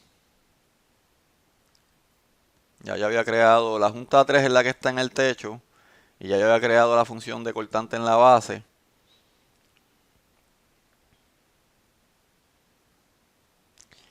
Y fíjense que nos queda una curva. Quizás la puedo llevar a más, pero ya ahí está llegando al máximo. O sea que está como por los 90 y se desplazó 2 pulgadas. Si lo llevo a 3 voy a empezar a ver la caída que modela SAP 2000. Así que lo voy a dejar así, pero eso nos da que la capacidad está en un poquito menos de 100. Por 90 yo diría. No llega a 90, ¿verdad? Eso está como en los 80. Ahí me leo 85, 86. Pero fíjense lo mucho que se desplazó para llegar a esa capacidad. Estamos hablando de 2 pulgadas. Y yo creo que yo lo había corrido a 3 y ya en 3 se ve que empieza a caer. Así que quizás 2.5 es válido todavía. Pero nada, estamos por ese orden. No me interesan los números exactos. Así que le voy a dar safe a este. Claro, esto es todo trabajando como pórtico. Pero fíjense, yo modelé la Riostre.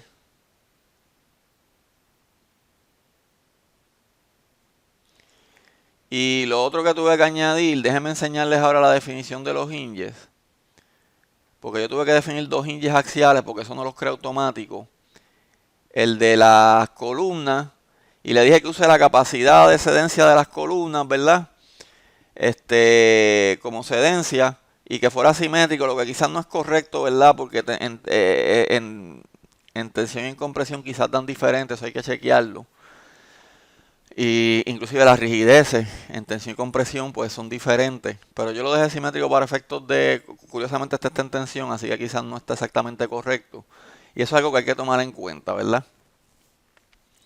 Pero nada, él va a fallar con la capacidad de la curva y le da un 10%. La capacidad de, básicamente esa va a ser la misma, casi la misma que la capacidad de la columna, para efectos de este modelo, que es FY por el área de las varillas.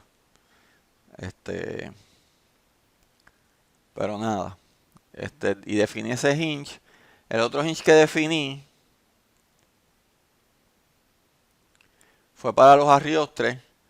Y yo sí había calculado la capacidad que la vimos ahorita. Y pues le di esa capacidad. Esa se la di numéricamente, no se la di aparte. Fíjense que en el otro ustedes le pudieran haber dado las capacidades diferentes en tensión y compresión. Si hubieran querido, no dándole simétrica. Esto va a trabajar en compresión nada más, a pesar de que teóricamente yo lo dejé que trabaje en tensión. Pero como no es un problema dinámico, pues no va a haber problema. O sea, si fuera un problema dinámico, sí habría que hacer un modelo diferente. De hecho, yo les diría que en un modelo dinámico, quizás todos estos elementos son mejores, por lo menos sobre todo los arriostres, sería mejor usar link elements que elementos de pórtico, porque obviamente yo definí esos elementos, las vigas y las columnas, con el refuerzo y el confinamiento que requieren y las dimensiones que tenían, y los arriostres, pues con lo que me dio el programa de ancho y el ancho, ¿verdad? Que es 6 pulgadas, y con lo que me dio la fórmula de FEMA de ancho de profundidad efectiva. Y las propiedades del hormigón porque es la pared, ¿verdad? Y le puse un hincha en el medio. Si yo les digo frame section, por ejemplo, vamos a ver, pues ahí ven, ¿verdad? Que todas las vigas y columnas son iguales. Puse zonas de panel, puse brazos rígidos, etcétera. Y puse los hinges de momento. Pues nada, vamos a ver la función deformada. Creo que corrió un incremento. Ya aquí sí se ve una caída, así que voy a poner la máxima, pero ya ahí se formó. En realidad, él falla cuando falla este arriostre, pero como lo seguí, pues se formaron las otras articulaciones.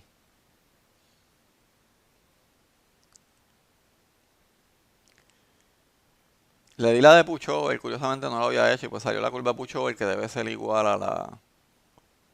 Y sí, punto 4 y ciento y pico. Vamos a ver la display. Plus function.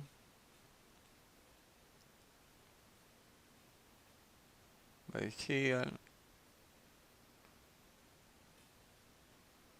No cree nada de Puchover, pero sí punto 4 y 120 y pico. Así que se parecen las curvas. Y ven que lo llevé a punto 8 pulgadas. Fíjense la diferencia en desplazamiento. Punto 4 el máximo. Y lo llevé hasta punto 8 y ya en punto 5 se empieza a caer la capacidad. Pero la capacidad da mucho mayor. No estoy considerando conexiones ni nada de eso, ¿verdad? Aunque las modelé. No verifiqué nada si falla o no falla. Pero ven que aunque aguanta más de 90, de 85, que era lo que daba sin las paredes, también se desplaza mucho menos.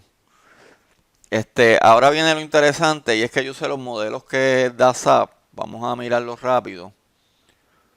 SAP dice que podemos usar, ¿verdad? O la referencia de CSI, el modelo de Layel, y nos da dos ejemplos. Uno donde creamos elementos finitos en cortante. Ese de elemento finito en cortante, pues obviamente no va a coger carga gravitaria. Fíjense que lo único que activamos es los esfuerzos sigma 1,2 no lineales. Y lo mismo como membrana, y lo mismo nos da otra alternativa donde lo modelamos como estrot inclinado, similar a lo que hicimos. En el caso de nosotros la inclinación es 35.8. A mí lo que me gusta de esto es que me da la impresión de que uno podría hacer todos los modelos simplemente con elementos finitos, cambiándole la inclinación del sigma 1,1, de los esfuerzos principales. Pero la realidad es que cuando uno ve los resultados son tan diferentes a lo que acabamos de hacer que uno no sabe lo que está pasando. Así que yo corrí estos dos casos. Vamos a verlo. Pero aquí dice algo bien importante. y no sé si tengo imágenes. Fíjense, ¿verdad? Que teóricamente cuando se empieza a deformar, si no está, ¿verdad? Pegado de una manera monolítica, pues piensa que va a pasar esto, que se va a despegar. Y él le dice, el mismo programa le dice que para modelar esto,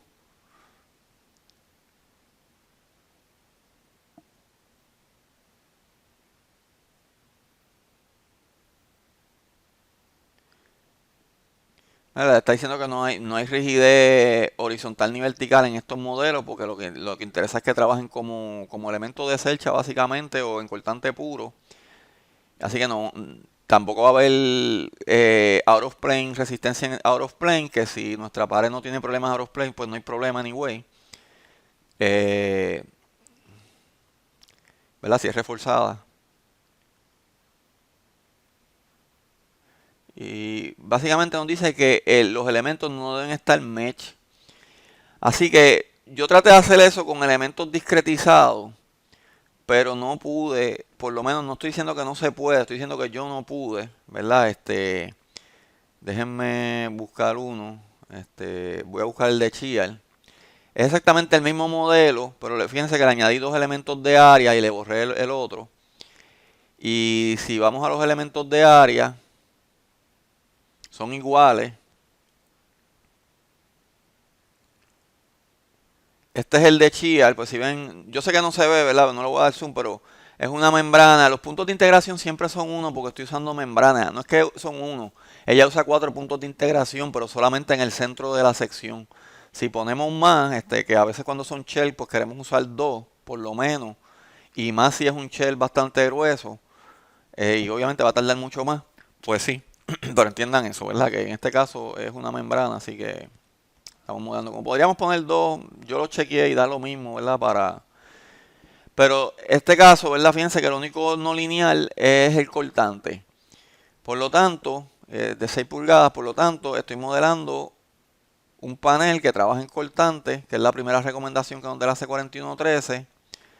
Si ven, voy a poner los esfuerzos de la membrana, del layer, los de cortante, para no sé cuántos steps corrió 10. Y ahí se ve que lo que está es en cortante, pero solamente un panel. Si ven la forma deformada,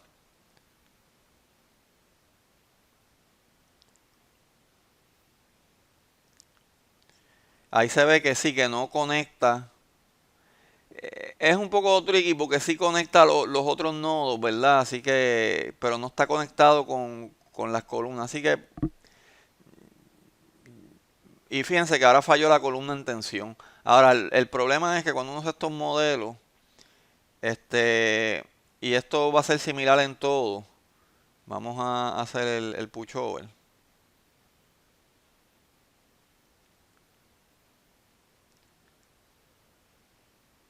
Y se fijan, yo solamente corrí un desplazamiento de 0.5 y en realidad llegó como un desplazamiento de ahí casi 0.2, pero miren el cortante como 370. O sea que el cortante queda mucho mayor. Y uno pensaría, bueno, pues las paredes no están actuando no lineal, pero créanme, yo les quité, los dejé lineal y entonces sube a 500. O sea que ella está considerando las propiedades no lineales en cortante de la pared. Sí queda bien diferente en desplazamiento y bien diferente en la capacidad, que le aumenta en términos de fuerza, le aumenta muchísimo. Lo cual es detrimental para el pórtico, ¿verdad? Porque lo que vimos es que entonces falló la columna en tensión. Así que teóricamente este pórtico falló hace rato. Lo vimos en la curva, ¿verdad? Llegó a 400 y pico y después empezó la caída. Yo lo hice con el otro modelo. Déjenme buscar el Infill Panel Truss. O sea que la diferencia... Ah, perdonen, este es tiene que ser el Shell Panel Truss. Déjenme... Vamos a buscarlo, bueno. No sé. He grabado tantas opciones. Shell Truss. Pues, ¿verdad? Con la otra recomendación del AC4113, donde ponemos dos membranas para que las dos trabajen en compresión en las dos direcciones opuestas. Claro, en realidad yo solamente tengo que modelar una porque yo le voy a hacer un análisis estático en una sola dirección. Así que la otra no va a trabajar. Y la razón por la que no va a trabajar es porque el no lineal de hormigón y el hormigón no tiene modelado o tiene modelado bien poquita capacidad en tensión. Así que acuérdense, no como el hinge que yo definí, que si yo no lo ajusto para que funcione como un gap element o algo, me va a trabajar en tensión y eso es un error teóricamente que tenemos. Fíjense, si yo miro los section properties, pues se parecen a los que vimos ahora mismo de las zonas de panel. Lo único que ahora tengo 2 a 35.8 y a menos 35.8 porque ese es el ángulo de inclinación que habíamos calculado de los paneles. Y yo los corrí a 45 también, a ver si podía, porque eso me interesaba, pero la realidad es que los resultados dan bien parecidos. Quizás porque la inclinación, la diferencia de inclinación no es tanta, no sé. Eh, pero si vemos los force stresses de Shell, pues nos damos cuenta que sí, voy a poner el layer 2, que es el que, que es el que va a actuar en compresión, los esfuerzos principales que están a 35.8. Y ahí se ve, ¿verdad? Que cómo se comporta, que ahora se comporta como en bending, ¿verdad? Esto quizás es lo que yo esperaría de una pared normal, que está monolítica con el elemento. Otra vez yo logré, y por eso es que solamente tengo un elemento de shell, que eso es hasta cierto punto un problema. Si pongo el deform shape, pues se ve que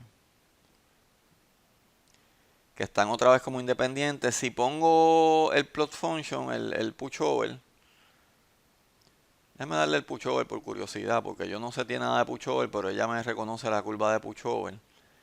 Y sí, me la está reconociendo, así que la voy a usar. Fíjense otra vez, el desplazamiento está en punto 25, parecido al otro, un poquito más. Pero miren la fuerza, 460. O sea, la fuerza en la base. O sea que da resultados bien diferentes a lo que vimos con los Ariostree, los modelos de Ariostree. Este, lo otro que yo hice para comparar estas paredes, porque siguen siendo paredes de hormigón, yo traté de discretizarla, porque si ven aquí lo que hay es un elemento. Discretizarla y jugar con... Déjenme abrir otro modelo. Y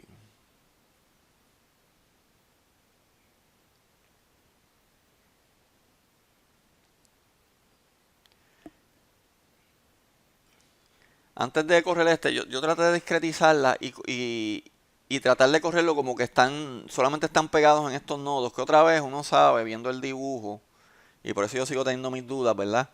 Solamente podría estar conectado en dos nodos, pero para definir el panel tengo que definir los cuatro nodos. Yo podría hacer unos inventos, pero entonces ya se está complicando demasiado el modelo y ya llega un punto en que uno dice, bueno, pues vamos a correr los de Selcha porque en realidad son más razonables. Digo, más razonable en términos de más fácil de modelar, cuáles dan correcto y cuáles no, ¿verdad? Viendo toda esta diferencia en resultados, yo en realidad no les sé decir. Pero yo dije, pues vamos a suponer que la pared es monolítica con el frame, así que va a trabajar como pared, y ahora yo definí dos modelos de área, que definí tal y como lo habíamos discutido en la clase, las propiedades no lineales, usando el método en camada. La única diferencia es que ustedes ven que solamente hay top bars, porque están en la mitad del shell, porque lo que estoy asumiendo es que solamente hay una malla de acero, porque si era una pared de relleno, típicamente lo que uno puso fue una malla de refuerzo de temperatura de número 4 a 18, pero lo puse, ¿verdad? Consideré que estaba suficientemente bien anclado a los boundary elements para que trabajen juntos. Claro, el modelo sigue siendo una pared de relleno, pero está, ahora sí, cuando voy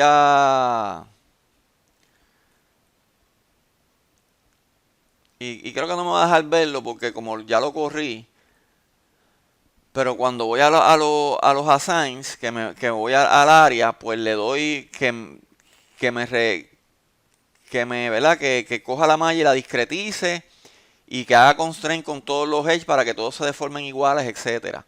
Yo traté de hacer lo opuesto, de no hacer nada y como quiera, si discretizo la malla, parece que se comporta junto con todos los elementos. Así que ahí tengo mis dudas, no pude para los otros casos, por eso fue que solamente usé un elemento. Pero ahora si veo los resultados,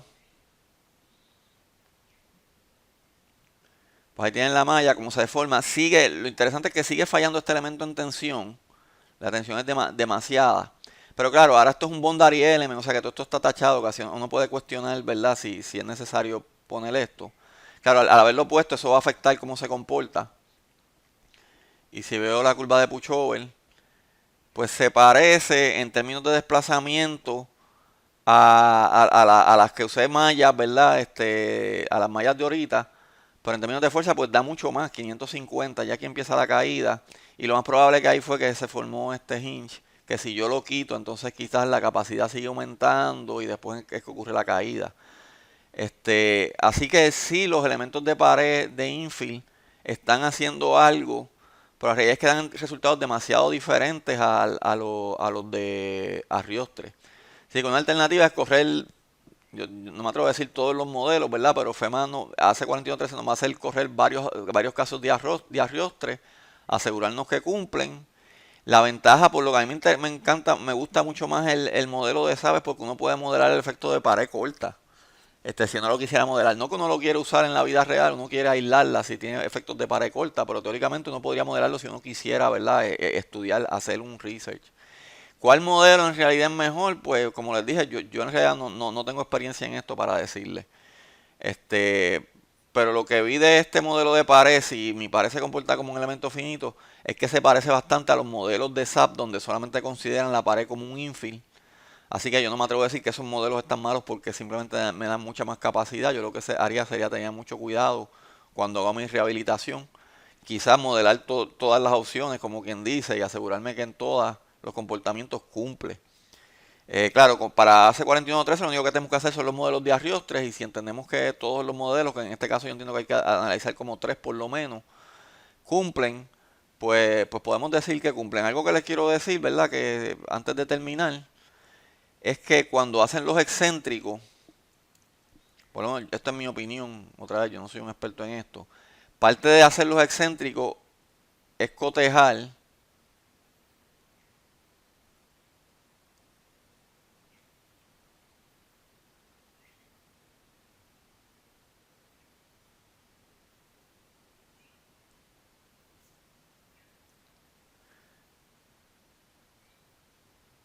No lo pude dibujar bien, pero vamos a... Excéntrico así, ¿verdad? Es cotejar lo que está pasando en la columna aquí. Yo creo que quizás no lo dibujé bien, ¿verdad? Pero yo creo que era así, ¿verdad? Lo podemos chequear. Yo tengo las referencias abiertas. Sí, dependiendo, ¿verdad? Está bien. Pues lo que quiero decir es cotejar y yo pondría una rótula de momento aquí y cotejaría el cortante que se genera, obviamente, porque entonces se puede generar el fenómeno de columna corta como quiera aquí, en todos esos tramos, ¿verdad? Claro, siempre tengo que chequear el cortante en la conexión, ¿verdad? Ahora el cortante va a estar aplicado antes, no justo en la conexión. Pero no importa, eso, en general pues vamos a tener todas las fuerzas necesarias para chequear el cortante que se está generando en la conexión. Este, pero tengan en cuenta eso, yo pondré unas rótulas aquí para ver qué pasa. No vaya a ser que esté plastificando aquí porque la fuerza, ¿verdad? Causa algún efecto en el diagrama de momento debido a la gran fuerza que le estamos aplicando ahora en compresión ahí, a ese segmento. Y obviamente habría que chequear la capacidad en cortante de la columna y en especial el efecto de columna corta que ahora sí podría pasar ahí. Así que hay unas cositas bien interesantes que pueden pasar cuando uno usa los modelos excéntricos que habría que chequear. Bueno, como les dije, no es que yo sea un experto en esta parte de modelar infills, pero sabemos que si los hay, tenemos que considerarlos, ya sea incluirlos en el modelo como parte del sistema de resistencia de carga o aislarlos. Este, Diciendo considerarlos como en el modelo de resistencia de carga, si uno tiene casas pequeñas que uno quiere evaluar, que no fueron diseñadas para sí, no es posible que usar esos paneles o quizás rehabilitarlos sea la manera más efectiva de hacer que la casa resista cargas sísmicas. ¿Verdad? Las casas no tienen mucha masa en el techo, ¿verdad? Si son de un piso. Y quizás con eso, mejorando los detalles de conexiones y de la capacidad de la pared, pues podríamos quizás hacer que aguante, ¿verdad? Rehabilitarla. Bueno, pues con esto los dejo y nos vemos en la clase que viene. Lo único que voy a añadir es que déjenme moverme, salir de aquí. Es que en esta semana también les voy a poner el ejemplo de conexión de hormigón del caso especial ese que discutimos. Simplemente para que lo vean porque se podría hacer en SAP. Como les dije, yo no lo haría si yo fuera a hacer un modelo, pero si uno por alguna razón quiere estudiar una conexión de hormigón, Pues por eso fue que quise discutir un modelo que aplique directamente al caso del hormigón, que es un modelo que todavía está en research, si leen la tesis que yo les incluí en la referencia. Pero para efectos de modelar el comportamiento elástico, en teoría ese modelo sería mejor, en teoría, ¿verdad? Sería mejor que el scissors model hasta cierto punto, porque representaría mejor el comportamiento del hormigón y de la conexión. El scissors model, aunque yo entiendo que es muy bueno, es más como para acero, pero no que no lo podamos usar, ¿verdad? En estos análisis cuando estamos dejando esa conexión elástica. Bueno, con eso los dejo y hasta la clase en vivo.